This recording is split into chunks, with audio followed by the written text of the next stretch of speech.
Welcome to my review of the LEGO Stranger Things The Squawk radio station. It is set number 40891, comes with 234 pieces, and is an 18 plus rated set.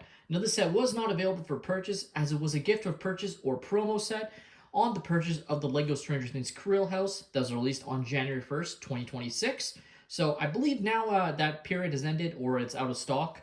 I could be wrong. I guess it depends on the certain LEGO store. But that's the purpose of the set. It was not available for purchase. So if you want to get the set, you'll have to find it on the secondary market. Now, with that being said, let's get into this set, starting with the box. Now, take a look at the box, of course. Being on the 18 plus box art, it has the set on an all blacks box art with a light MA behind it. This one being more of a white light. You have Netflix Stranger Things, a Netflix series on the box there. Of course, it is WSQK, or the Squawk radio station. The side box art there shows Hopper and Joyce inside the radio station, which was seen quite a bit during Stranger Things Season 5, of course. Of course, there will be some slight spoilers during this review. And then you can see the back showing the actual, radio, like controls and whatnot. And then you have your characters as well. Now take a look at the manual, and as you can see, it is printed on the all white, which is pretty standard for 18 plus style sets. Now, I do want to bring up the QR code here. Now, if you've been collecting LEGO for years, you'll know that promo sets did not get this QR code at all, which meant you could not register your set for VIP points. And this was standard for years, and seems to be a recent change. My first thought when I saw this was maybe this set was originally supposed to be for sale, but I actually think that this is just in general a change. If you saw my reviews of the LEGO Stranger Things brickheads, specifically the Season 5 brickheads, you'll know that those ones that also released on January 1st, 2026, had the QR code when brickhead sets never did. Now, I haven't purchased any smaller brickheads because those sets never had QR codes, but I'm just led to believe that this is a change and all sets will get this, which always made sense to me. One, to make it easier for people to scan, because the whole point of the QR code is, yes, to get VIP points, but also to easily get you to the LEGO Builder app. So it just made sense for them to start adding these to all sets, even promo sets. And at the end of the day, any points you gain are pretty negligible. I believe it's 15 in the United States and 20 in Canada, and then vice versa all around the world, of course, in their respective markets. So at the end of the day, it's a very small cost to LEGO for them to know what sets you're interested in, so then they can market to you better in your email lists. And here we have the extra pieces I was left with following the build. Overall, nothing too notable other than the extra beard piece for Hopper here. And take a look at our first and most inaccurate figure in the set. We have Hopper here, and it comes down to the beard. Like, they went way too overboard with this beard piece, I think. I don't even know if it actually needed a full beard piece. Like, yes, Hopper obviously has a beard, but they made him look like Santa Claus. The torso print also, like, he wears a jacket similar, but I don't know. I don't love it personally. I would have liked his more action-y outfit that we see him use during the course of Season 5. I think that would have made more sense. He's also carrying a rubber duck toy, which I don't think at all comes up. I'm desperately trying to think. I've watched Season 5 actually twice already, and I don't remember a rubber duck at all. Maybe I fully missed it, but obviously, like, LEGO was given stuff in advance from Netflix and Stranger Things creators, so maybe at some point he was supposed to use a rubber duck for some reason, but it's just a random inclusion at this point, so that's fun. Now you can take off his hat, of course, to reveal his face, but to actually see him a bit more, you'll remove his beard piece, his face print there, which is, I believe, the Lex Luthor face, which, again, is okay. Like, it's hidden by the beard, of course, and the hat combined, so you don't really see anything. But because of the hat piece, he isn't given a double-sided face print, unfortunately. Now, in comparison with Hopper, we have Joyce here, and she's definitely very, very accurate. The plaid jacket she's wearing, as her print is perfect, definitely looks exactly like how we see her in the show, which is definitely nice. Just, it's crazy how different Hopper looks, in my opinion. Like, he wears a similar jacket, but Joyce just, like, I look at her and I'm like, that's Joyce from Stranger Things, so there's that, unfortunately, going with the other character. Now, she does have a double-sided face print of her being a little bit more angry, looking just like that as she's swinging her axe around, as we see during Stranger Things Season 5. And you get another look at her back print there, which looks pretty good. Now let's take a look at the actual Squawk radio station.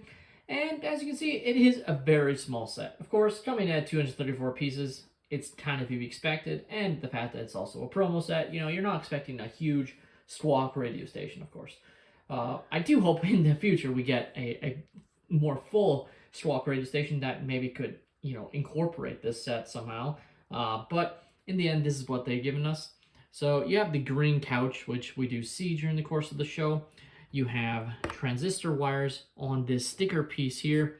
Again, I believe that is seen at some point. It's, I believe, related to the actual radio tower that they use and whatnot, doing some of their tasks during the course of the show. You have a telephone with a printed piece, which works quite well. And then what I assume to be a radio represented here with this piece and the antenna. And you also have this really cool sort of TV build. And it actually has a sticker that says play.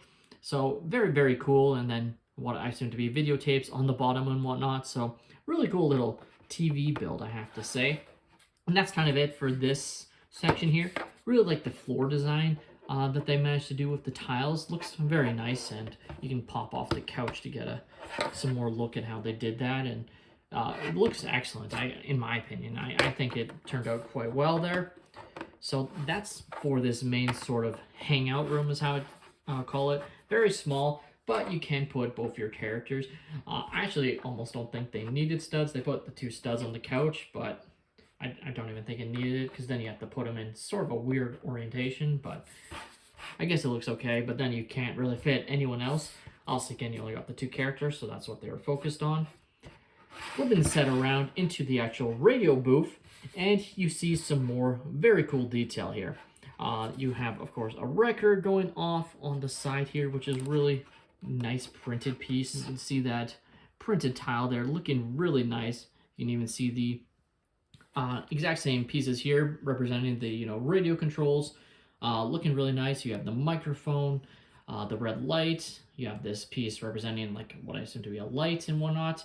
And then off the side, you have another sticker piece representing some more, dials and whatnot for the radio.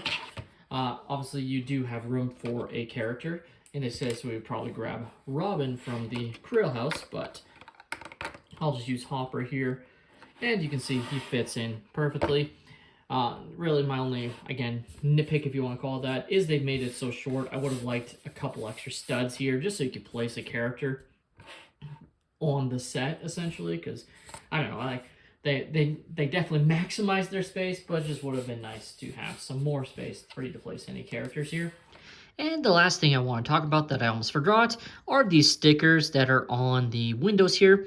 So this one was a pretty big spoiler, actually, and this set got revealed before Season 5 had even come out. So this was a pretty big spoiler when you consider what this represents. In Season 5, this is obviously the wormhole. So again, spoilers. Season 5 and the finale has been out for a few weeks. I feel like it's fair game, but this is represent the wormhole. And they have the drawing of the helicopter, as that was their original plan. So it goes to show you how much information they had in advance. You have this window that can also open on this side, and then on the other side, same thing, you can open up, but it also has the WSQK, the Squawk 94.5 FM stereo sticker here, which is pretty nice. Nice that you can open up these windows as well. The Lego WSQK, the Squawk radio station from Stranger Things, is a pretty good promo set. To me, it wasn't must-have, which is definitely good. Like, it doesn't, complete the Krill House, which has been an issue. Like, when you think of the Death Star with that hangar bay, where your hangar is incomplete unless you have that hangar bay promo set. And this isn't the case. This is a completely separate building and whatnot. So I think that's what makes this a good promo. The only thing that's disappointing to me is the Hopper minifigure. Really a big miss from LEGO here. Just completely inaccurate in my opinion. It just doesn't look like him at all. Like I said, he looks like Santa Claus with his beard, which is definitely not what they were going for. But it's just how he looks, unfortunately. The overall build is quite small. Would have liked it to be just a little bit bigger in terms of the plates so you could place more characters around. And in the end, I do hope we end up getting a Squawk radio station in the future. Now, we're talking a while down the line. I think there's more important builds like a Starcourt Mall set and whatnot that I think LEGO should make from Stranger Things. But I would like to see something, and maybe just having a way for you to incorporate this set into it would be really cool.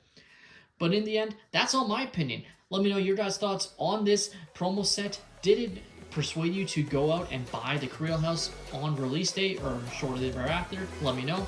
Please leave a like and subscribe if you have enjoyed, and have a great day, everyone.